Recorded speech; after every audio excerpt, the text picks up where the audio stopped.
Et là, sous vos yeux ébahis, apparaît un Alpha Jet. Alors non, on ne vous annonce pas le retour de l'école de chasse à Tours. Il s'agit en fait du nouveau spectacle de Gaël le magicien sur scène.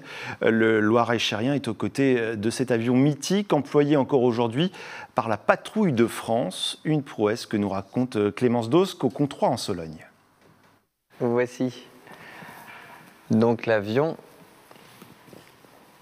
sur lequel on travaille depuis déjà un long moment. Et c'est cet avion qui sera donc dans le spectacle, parce qu'en fait j'ai toujours été fan de magie depuis mon plus jeune âge, mais aussi et surtout d'aéronautique. 12 mètres de long, 5 mètres de haut. Avec cet Alpha Jet, Gaël Brinet a mis la barre très haut pour son nouveau spectacle. Un projet de longue haleine entre multiples coups de fil et autorisations officielles. Le ministère des Armées, y voyant un moyen de susciter des vocations, a accepté de lui prêter l'avion. On a besoin de le nettoyer parce qu'il y a plein d'artifices, il y a plein de... Les éclairages aussi dessus, ça crée de la poussière, donc on essaie de l'entretenir un maximum, voilà.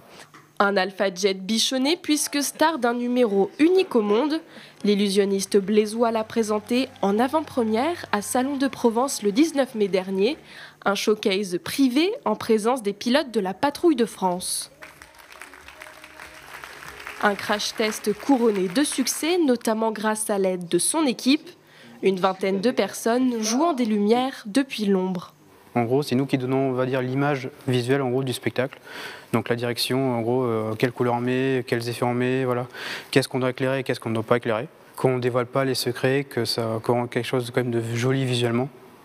Mais voilà, tout en gardant le secret, qu'on ne dévoile pas les tours de passe-passe par inadvertance.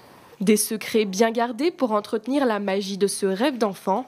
Petit, Gaël se voyait pilote ou magicien.